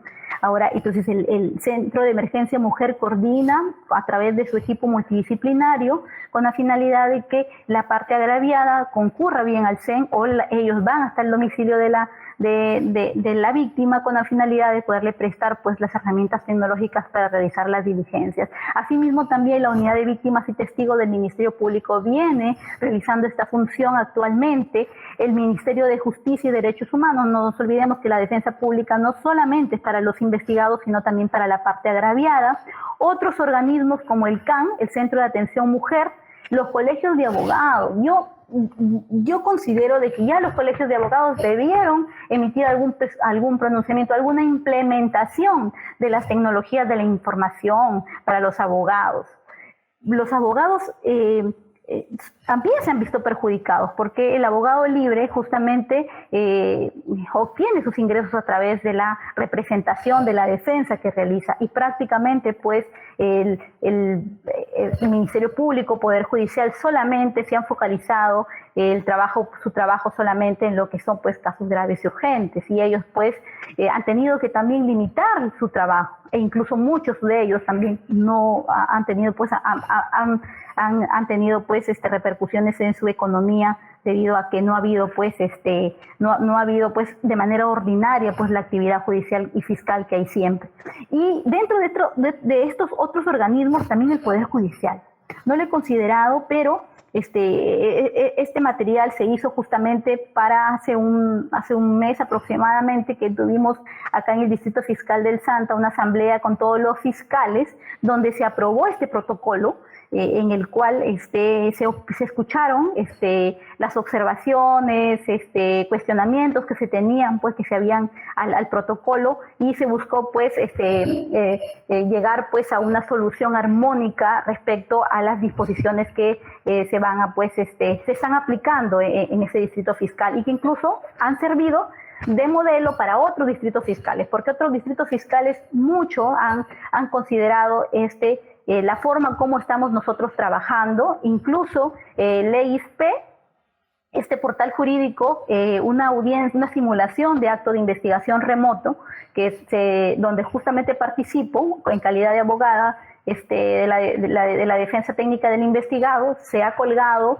en el YouTube, y LEISP también lo ha considerado y lo ha publicado, ¿no? Y eso está sirviendo justamente para afianzar, para establecer pues estándares respecto al desarrollo de los actos de investigación vía remota. Y también el Poder Judicial en el Distrito Fiscal del Santa, y me imagino a nivel nacional, ha contribuido en la realización de los actos de investigación en el caso de los reos en cárcel. En el caso de los reos en cárcel, el Ministerio Público no tiene acceso a un sistema como tiene el Poder Judicial, que se llama el sistema de videoconferencias Policom. Nosotros no tenemos ese sistema de videoconferencias, y tampoco tenemos alguna sala de audiencias con alguna computadora que tenga internet, en el cual podamos nosotros hacer pues que el detenido se siente y poder llevar a cabo alguna diligencia en la cual se garantice el derecho de defensa y el debido proceso de las partes. Ahora, ¿cómo se desarrollan y registran las diligencias remotas? En este protocolo se ha establecido 11 pasos. El primer paso es, como ya les he señalado, la dirección de la diligencia está a cargo del fiscal. Las partes ingresan al entorno virtual por el enlace que se le remitió. Se le envió un enlace en la disposición, en la providencia. Se les envía un enlace. Asimismo, también el asistente en función fiscal hace una coordinación previa con las partes, en la cual le señala que se va a llevar a cabo la diligencia, que va a ser a través del Google Meet, que ellos tienen que descargar el aplicativo en donde van a realizar la diligencia, en un celular o en una laptop, computador, en una tablet. Si la persona dice, y en varias ocasiones que ha sucedido, las partes nos dicen: no tengo yo un equipo celular de alta gama, es de baja gama, no tengo la posibilidad, además no sé utilizar las tecnologías de la información. Entonces, en esos casos, varios casos, ¿qué se ha hecho? Desde mi punto, lo que he hecho es que si no se tiene, pues no se puede hacer las coordinaciones con los entes que ya he señalado, ¿no? Por algún motivo y la persona puede venir a la fiscalía, se cumplen todas las medidas de seguridad, la persona viene a la fiscalía, declara con el representante del Ministerio Público, y las demás partes, los abogados, están pues conectados a través del enlace del Google Meet, pudiendo observar, participar, escuchar, ¿no?, la diligencia. La grabación y el acta. El Google Meet tiene, en lo que justamente les indiqué, tiene la posibilidad de que la diligencia se pueda grabar. Se graba, y automáticamente esa grabación llega al Drive, que es a la nube, y se guarda en ese dispositivo. se guarda y eso permite pues de que incluso esa grabación pueda después ser extraída y ser pues anexada a la carpeta fiscal en un CD. Además, en este caso están prohibidos de grabar las partes porque quien está a cargo de la diligencia es el representante del Ministerio Público. Se redacta un acta, conforme se va avanzando con la diligencia, como tradicionalmente se hacía, se hace una transcripción del acta. Así, además, otro paso es la acreditación y el registro. Las partes exhiben su DNI a la Cámara, donde se puede ver su número de DNI, su dato de identidad, y de ello se hace una captura de pantalla. Y también los abogados exhiben su carnet, y esa captura de pantalla va a ir al final como anexo del acta. Asegurada la conexión, se exhorta de que no existan personas o cosas que podrían interferir en la misma. Después de ello se inicia pues la diligencia, sea esta pues las que ya he señalado, conforme las reglas del Código Procesal Penal, ¿no? Imagínense que si estamos en una diligencia, una declaración testimonial, ¿qué se hace? ¿Qué se hace primero? Se lee los derechos del artículo 163, los deberes también que establece, que el testigo pues está obligado a concurrir a las citaciones del Ministerio Público, Poder Judicial, se le exhorta a decir la verdad, que existe la posibilidad de que en caso señale hechos falsos, podría ser denunciado por el delito de falsa declaración. También se puede abstener a declarar de hechos que podría surgir su responsabilidad penal, ¿no? Entonces, se sigue el procedimiento que está establecido en el Código, y también son aplicables las reglas de conducta de las partes y a sus abogados, también previstas para las diligencias presenciales. Entonces, todo ello se va consignando en el acta. Además de eso, se sigue pues pregunta y respuesta, ¿no? Como se hacía en una diligencia presencial, ¿no? Si conoce usted a Mario Pérez Medina, ¿qué pasó el día 20 de mayo del 2020, ¿no? ¿Con qué ropa se encontraba la persona? Y las preguntas van igual y se va tipeando la respuesta del testigo. ¿Qué pasa si suceden problemas técnicos como ya previamente lo había señalado? Por eso es importante que la persona tenga su celular prendido o un teléfono fijo. Se le llamará y se busca de todas formas restablecer la comunicación por el MIC o en todo caso terminarla mediante una llamada telefónica, siempre y cuando esto sea pues posible, porque si la diligencia se frustra inicialmente, entonces y no se ha avanzado ni siquiera el 50% de la misma, entonces ya en última medida es reprogramar la diligencia, pero se busca llevarla a cabo, ¿no? De repente hay un problema, se puede crear otro enlace, lo que se busca es que se realice el acto de investigación. Después de que se han terminado las preguntas del Ministerio Público, se da la oportunidad para que las partes, el abogado de la defensa pueda realizar sus preguntas, o en todo caso la parte agraviada también puede realizar el abogado de la parte agraviada. Una vez que se ha terminado con todo el interrogatorio, se lectura el acta y se pide la conformidad a las partes. Además, luego de ello, el fiscal firma el acta, es el fiscal el que va a firmar el acta, y ya tenemos lo que es la firma digital, la firma electrónica, y comparte el acta. Así como yo estoy compartiendo las diapositivas, comparte el acta por el espacio de 10 minutos para su revisión, se realiza una captura de pantalla de ello y las partes expresan su conformidad por el chat. Justamente en el primer PPT, ustedes han podido ver de que hay una foto en la cual yo me encuentro con varios, todos son abogados, es un caso de pluralidad de imputados en la que se hace una diligencia mixta. ¿Por qué? Porque el testigo viene hasta al despacho fiscal, está mi persona, y los demás abogados están conectados a través del Google Meet, y a través del chat que tiene este Google Meet es que justamente ellos dan su conformidad, y de ellos se hace una captura de pantalla y eso también se anexa al acta. Entonces, ¿qué se tiene? Un acta de declaración, se tiene una captura de pantalla de la exhibición de los DNIs de las partes y carnet de los abogados, se tiene además también una captura de pantalla de el momento en que se comparte el acta y ello se anexa justamente al acta de transcripción, y en la captura de pantalla finalmente donde las partes responden que están conformes con la transcripción del acta.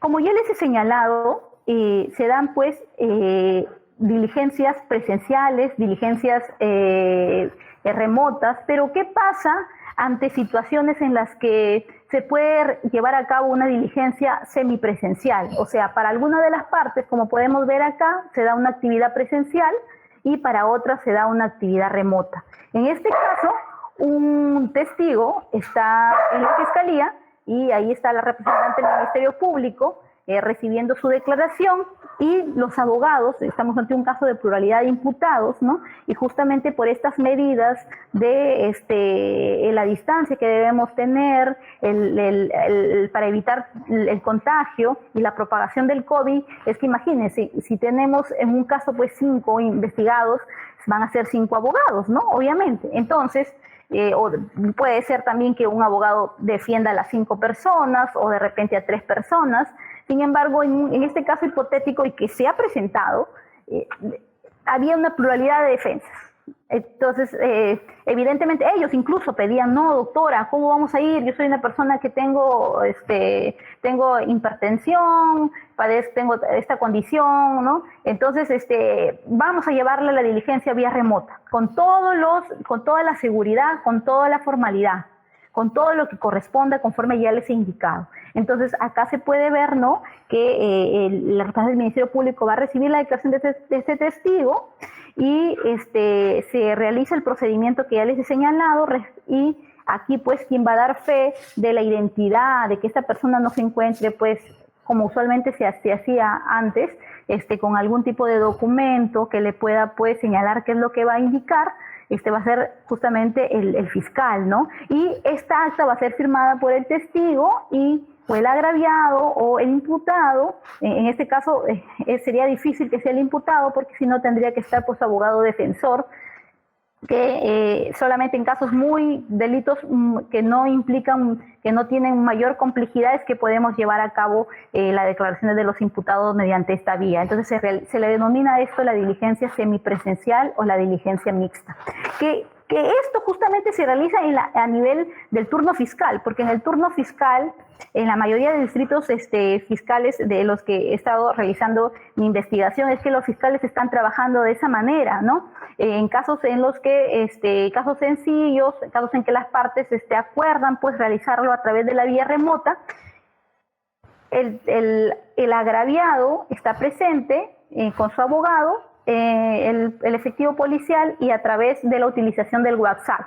Porque en el protocolo sí se ha establecido que en el caso del turno fiscal se puede utilizar el aplicativo WhatsApp a través de una videollamada múltiple. En ese caso pues se realiza. El WhatsApp lo que no hace es grabar la declaración, ¿no? Pero sin embargo quien está dando fe de lo que está indicando el declarante es justamente el efectivo policial.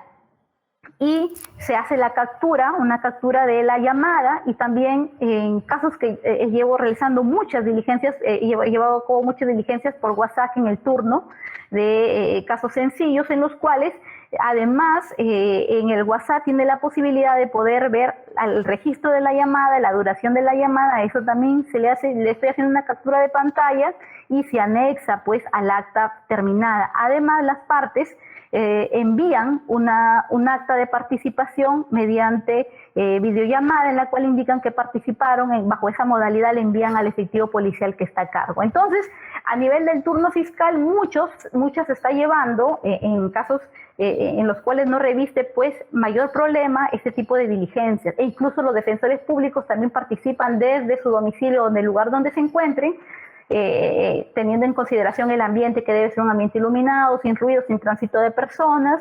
Y lo mismo pues para los abogados privados, que también muchos pues solicitan pues la realización de la diligencia de esta forma. Esta representación gráfica es de una diligencia que realicé de una pericia de análisis digital forense, en la cual un perito de la ciudad de Lima se encontró presente, el imputado al cual se le incautó su equipo celular, el abogado defensor. Aquí pues el imputado no había dado su consentimiento para la revisión de su celular, pero se solicitó el levantamiento del secreto de las comunicaciones. Con la resolución que autorizaba el mismo, se dispuso la diligencia de extracción de información y de análisis digital forense. Entonces, pero ¿qué pasa? De que este caso, como había muchos imputados, aparte tenía otros coimputados, los abogados de los otros coimputados, la información que estaba en ese celular para ellos era relevante, entonces también participaron y lo hicimos a través de la diligencia semipresencial o mixta, ¿no? Entonces, estos abogados participaron vía remota y las otras personas participaron pues de manera como el fiscal, el perito, el imputado, el abogado, de manera presencial, a través de lo que se conoce como la diligencia semipresencial o mixta. El reto de todo el uso de las herramientas tecnológicas en el sistema de justicia, el reto mayor es lo que ya ha señalado hace poco el presidente del Poder Judicial, el doctor José Luis Lecaros Cornejo, que en 5 años el Poder Judicial contará con una plataforma que operará con todos los actores procesales. El eje será garantía de celeridad, mayor integridad, transparencia y control ciudadano. El eje en penal va a ser pues un hito, un nuevo comienzo de la gestión del proceso penal, porque en el caso del proceso penal, va a reunir pues a todos los operadores, en este caso pues Ministerio Público, Policía Nacional, Defensa Pública, los abogados privados, las procuradurías. De repente también es por esto justamente de que el eje penal va a tardar más, porque este sistema pues que se conoce como el expediente judicial electrónico reúne pues la plataforma, lo que es mesa de partes virtual, las notificaciones y las resoluciones. El Ministerio Público, como conclusión, pues está realizando de sobremanera pues el uso de las tecnologías de la información en la investigación fiscal, como ya les he explicado, con el único propósito de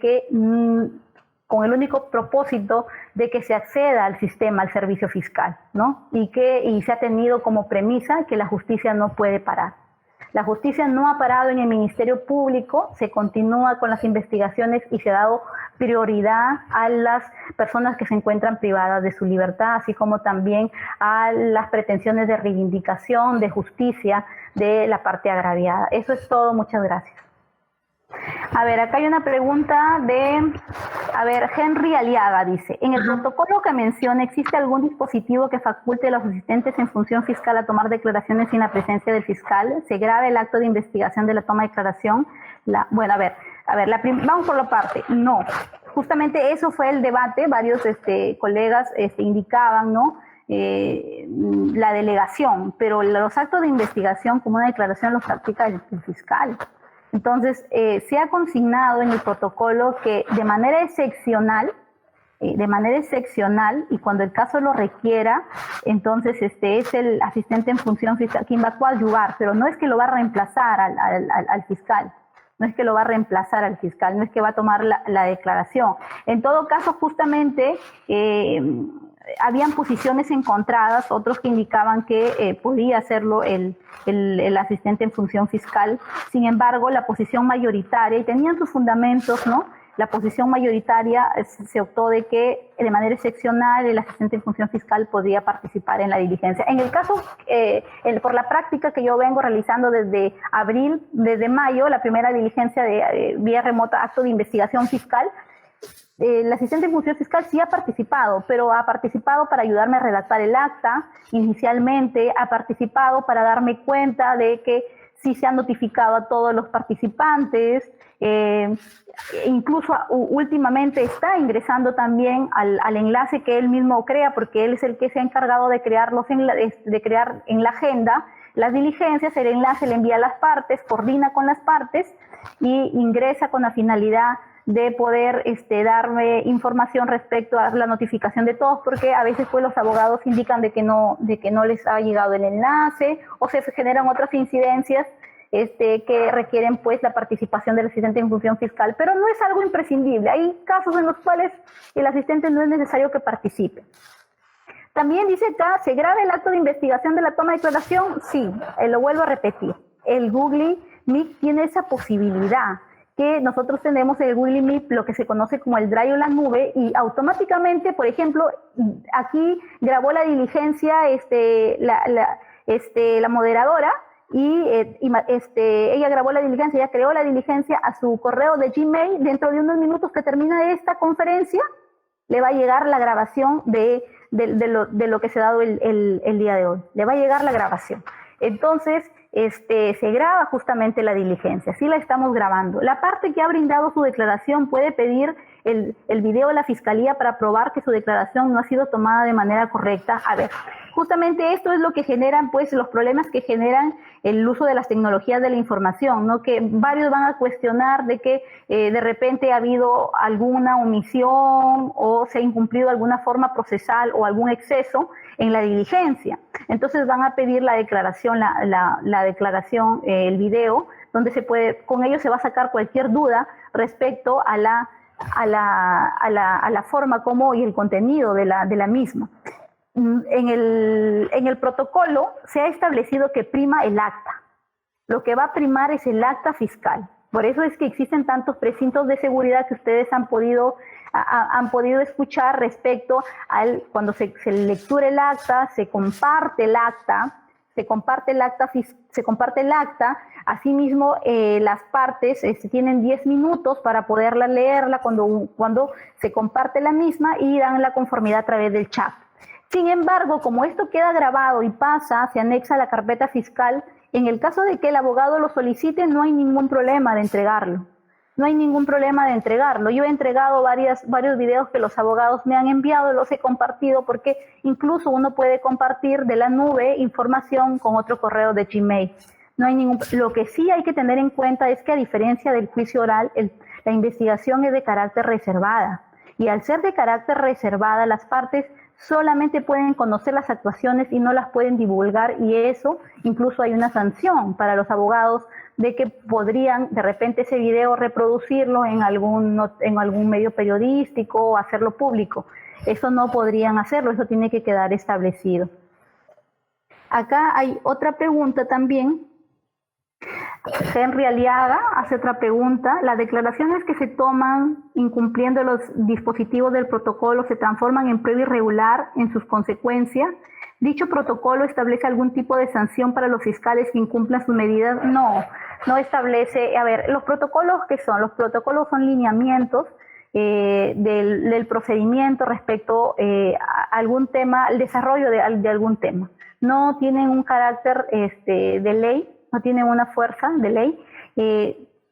Sin embargo, acá se establece solamente el procedimiento, pero no establecen sanciones. Por eso que justamente yo señalaba de que se aplican las sanciones que están establecidas para las diligencias presenciales en el Código Procesal Penal. En el Código Procesal Penal hay establecen qué sanciones se aplican para el abogado inasistente, ¿no? Entonces, incluso en el protocolo se ha establecido que si el abogado está válidamente notificado a través de su correo electrónico, aparte del WhatsApp, se advierte que tiene conocimiento del caso y no se enlaza al link que se le ha remitido, entonces se considera pues su inasistencia, y hay que determinar si en ese caso se puso algún tipo de apercibimiento y se hace efectivo el mismo. Ahora, si no se incumple alguna disposición del que establece el protocolo, se transforma en prueba irregular, porque bueno, la diferencia de la prueba irregular es que hay una inobservancia de alguna formalidad, ¿no? A diferencia de la prueba ilícita, que vulnera pues derechos fundamentales. Considero de que podría darse el caso, pero si fuera una prueba irregular tendría que ser pues algo muy irrelevante, y en todo caso, si es una prueba irregular, también sería subsanable, ¿no? Justamente por eso hablé del principio de informalismo y de flexibilidad, ¿no? Hay que considerar pues que la vulneración del derecho tiene que ser relevante, no tiene que existir un perjuicio. Si no hay ello, entonces, y se ha incumplido de repente, imagínense de que el fiscal solamente comparte el acta y no lo lee, ¿no? O sea, ello no tendría mayor significancia o mayor consecuencia. Dicho protocolo establece algún tipo de sanción para los fiscales que incumplan sus medidas, no establece, pero hay un órgano de control en el caso de que exista algún tipo de incumplimiento de la función por parte del Ministerio Público, ¿no? En todo caso, incluso la defensa técnica podría plantear una tutela de derechos si considera de que alguno de los derechos del imputado ha sido vulnerado. A ver, acá hay Alexandro, ¿no le parece que no hay una igualdad de armas digitales entre la defensa privada, el Ministerio Público, el Poder Judicial y muchos menos las partes agraviadas imputadas? Se consultó a los colegios de abogados para la formulación de este protocolo. ¿Cuál es el alcance de esta norma? Si solo es para fiscales, ¿cómo obligar a la policía y otras entidades al prestar su infraestructura para llevar a cabo videoconferencias?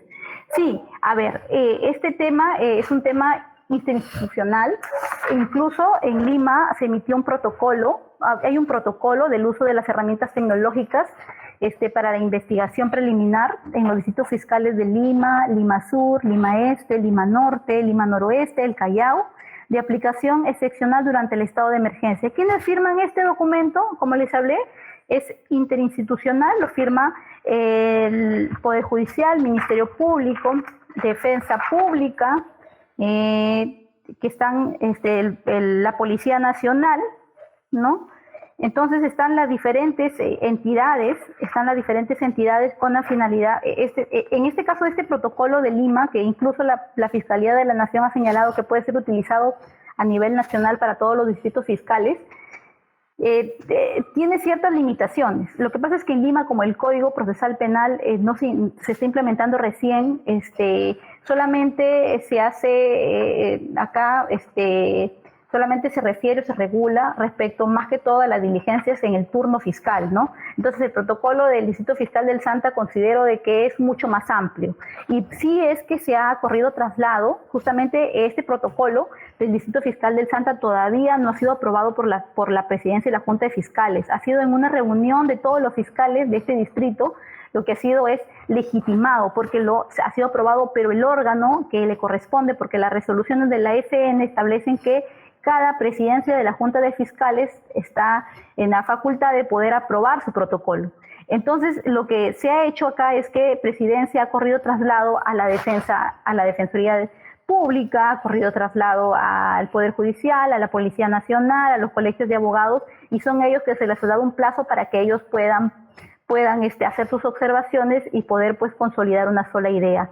Sí se les ha consultado, incluso la Policía Nacional en esta pandemia, quienes están ayudando a realizar coadyuvando a realizar las notificaciones, quienes nos han apoyado para poder ubicar a los testigos, porque para juicio oral se tenía que ubicar a los testigos y muchas veces la obligatoriedad de indicar el número de celular, el correo electrónico, esto ha venido durante la pandemia y post pandemia, va a ser esta exigencia, ¿no?, de que cuando tú presentes algún documento tengas que indicar todos estos datos para que se te pueda ubicar.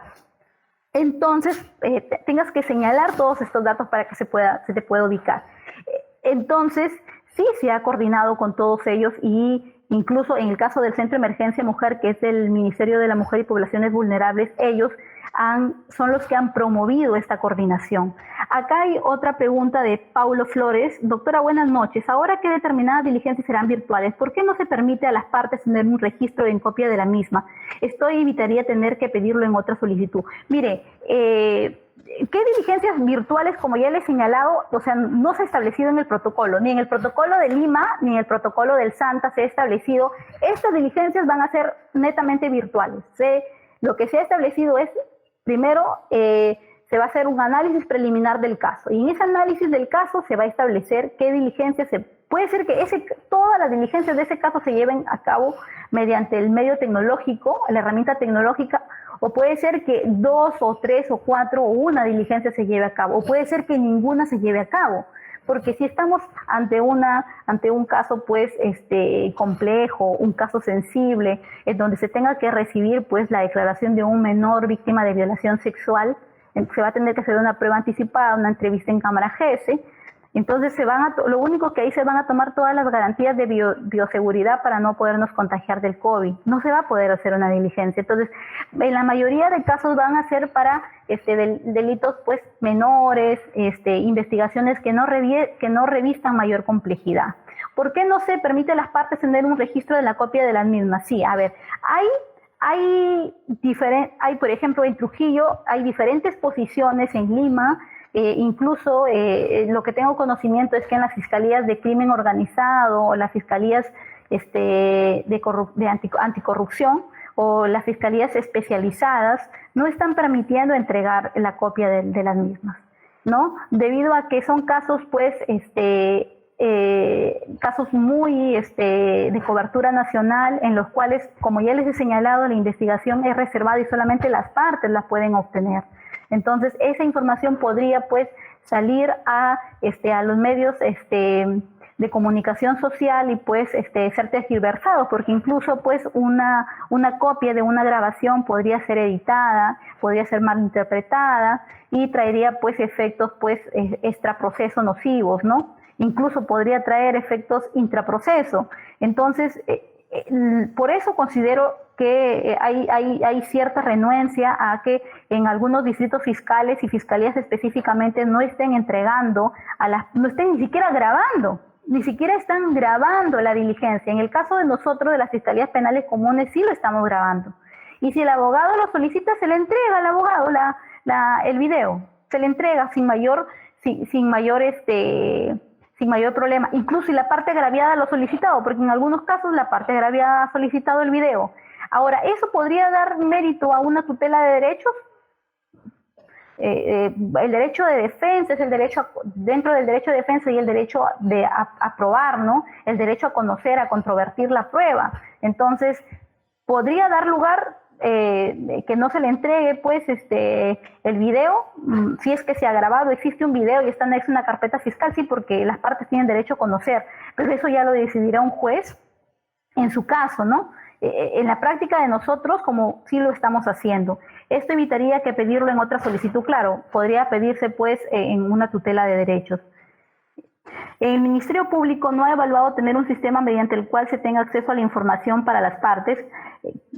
Justamente eso es lo que se está evaluando, pero las herramientas tecnológicas son costosas y ahorita lo que el Ministerio Público ha hecho que las partes puedan acceder es en la consulta del estado de casos, ¿no? Entonces, en la consulta de estado de casos, tú puedes ver simplemente el estadio de la investigación nada más, pero actualmente lo que se está trabajando son proyectos para que el Ministerio Público pueda implementar más herramientas tecnológicas para que puedan las partes tener más acceso a la información. Pero las partes, no se olviden que la investigación fiscal es reservada, incluso el fiscal puede decretar el secreto de la investigación, ¿no? Si estamos ante delitos violentos, ¿no? En donde hay riesgos, entonces el fiscal puede decretar el secreto de la investigación por 20 días.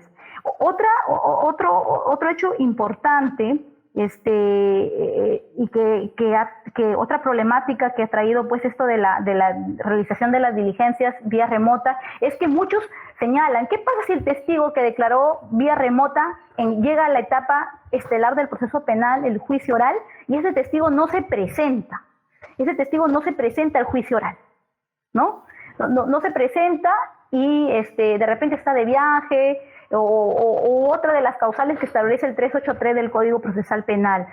No se le ubica al testigo, está internado en el hospital con una grave enfermedad, no puede hablar o ha fallecido. Entonces, ¿qué haríamos ante ese caso? ¿Se presenta? Pues no. ¿Qué haríamos ante ese caso? ¿Se tendría que leer el acta que se redactó y que se compartió en la diligencia, o se tendría que sacar el video y que se reproduzca en el juicio y se daría lugar, pues, a lo que se conoce, pues, como la lectura de la declaración? Porque antes de la pandemia, ¿qué pasa si un testigo no iba a juicio? De manera excepcional, porque esa es una excepcionalidad. El proceso penal, nuestro proceso penal tiene donde prima que el Ministerio Público o la defensa que está ofertando sus órganos de prueba, tiene que llevarlos a juicio, y en juicio es que a través de ese control horizontal de las partes es que se tiene que producir se tiene que producir la información que va a determinar si es que esa persona es responsable o no es responsable de ese hecho delictivo. Entonces, la regla es que la persona vaya a juicio. Pero, ¿qué pasa si esa persona no va a juicio? No va por las situaciones que he señalado. Entonces, ha habido bastante discusión respecto a ello, ¿no? Porque, ¿qué pasa si la persona no va a juicio? Se lee o el acta o se reproduce el video. El video va a contener la gestualización no verbal, ¿no? Justamente del testigo, los pormenores de la diligencia, y por un tema de inmediación correspondería a mi criterio que se pueda reproducir el video. Sin embargo, hay que tener en cuenta una cosa, que eso va a depender también del convenio de las partes, porque en juicio oral, si el Ministerio Público dice acá está el acta, el abogado es el mismo abogado que se encontró en esa diligencia a nivel de investigación y dice, no hay un problema, para efectos más prácticos, por economía procesal.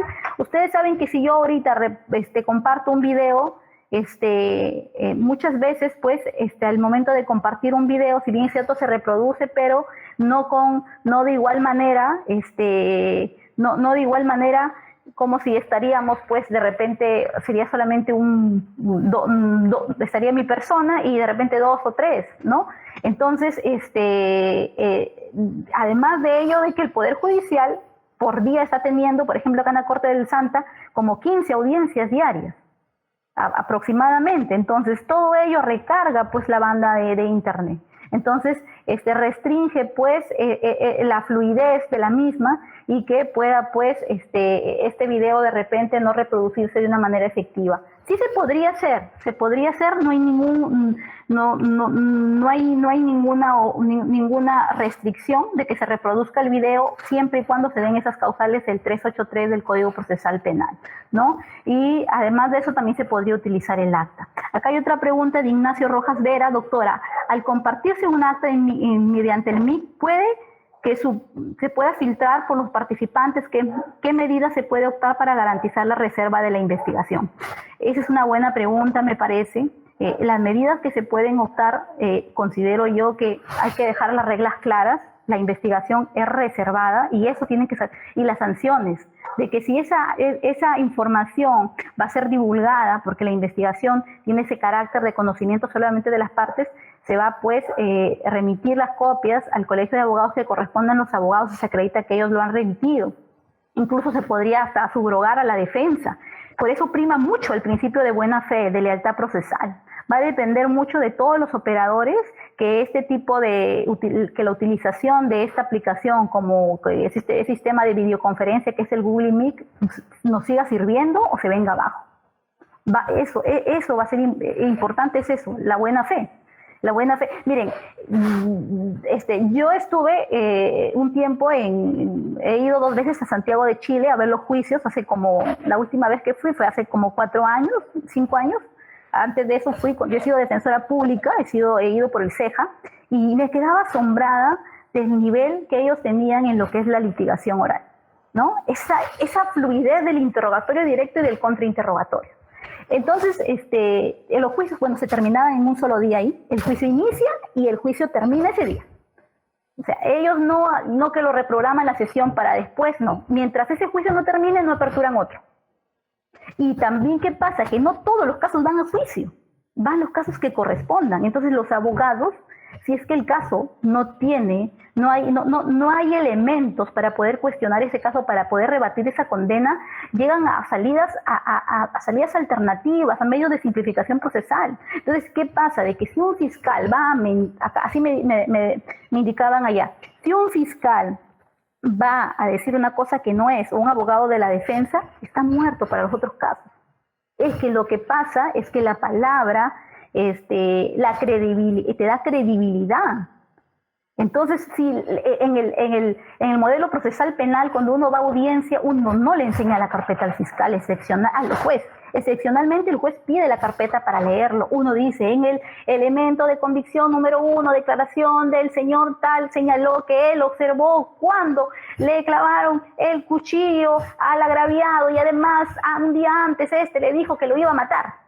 Eso está en la declaración y eso el juez no lo ha leído o se supone que no lo ha leído y no tiene pues la carpeta fiscal. Él tiene una copia certificada, una copia, y él va a creer en lo que dice el fiscal, va a refutar la defensa. Entonces el control es horizontal. Entonces es la buena fe de las partes respecto a las afirmaciones que hagan. Entonces, y eso va a ser cobrado si es que incurren en alguna mentira, en alguna omisión. Entonces va a haber alguna sanción. Y la sanción más drástica ya es que no tienes legitimidad. Ven, me piden otra cosa, ven nuevamente a mi sala, no vas a tener legitimidad. Entonces, eso en el Perú es que también tiene que irse, esa cultura tiene que también, debemos irla implementando, ¿no? Doctora, en ese sentido, ¿puede asumirse como un indicio de peligro procesal en la vertiente de obstaculización? Ignacio Rojas Vera. A ver, en ese sentido, ¿puede asumirse como un indicio de peligro procesal? Algo antes ha dicho de ello, no puedo establecer a dónde quiere llegar.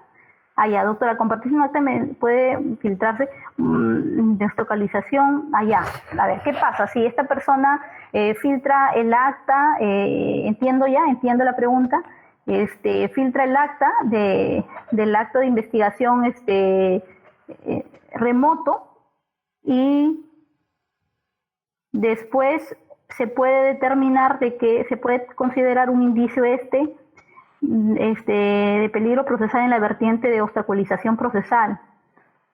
A ver, habría que ver, en primer lugar, en este caso, establecer quién es el que ha filtrado, ¿no? Quién es el que ha filtrado ese documento y con qué finalidad a la prensa de repente se ha tergiversado. Si es así, sí podría haber algún tipo de manipulación, porque ustedes saben de que el peligro procesal puede ser en la obstaculización de la averiguación de la verdad o el peligro de fuga, ¿no? Y en la obstaculización de la averiguación de la verdad, si esta persona suprime, varía, añade, ¿no? Entonces busca manipular los elementos de convicción a su favor, sí se podría considerar como una conducta negativa y a tener en cuenta para poder establecer pues el peligro de obstaculización de la verdad en ese caso. No, ya no hay ninguna pregunta que hayan planteado las personas que están conectadas a través del Google Meet. Veo que la mayoría son, por lo que indican, son auxiliares jurisdiccionales de la Corte de Lima, ¿no? Agradecerles, ¿no?, a ustedes por la deferencia, por la oportunidad que me dan para, más que todo, compartir pues la experiencia. Pueden haber cosas que de repente no estemos de acuerdo. Obviamente que no estemos de acuerdo, pero desde la experiencia que les estoy señalando, ustedes podrán de repente mejorar, ¿no? Mejorar la actuación en el caso de la actividad fiscal, incluso en la actividad judicial, ¿no? Yo creo que si no hubiera otra pregunta, otra intervención por parte de la moderadora. No, doctora, eso es todo. Damos por terminado esta conferencia y en nombre de nuestro director, el doctor José Antonio Neira Flores, agradecemos su valiosa disertación y el apoyo brindado. Muchas gracias. Gracias, Buenas noches con todos.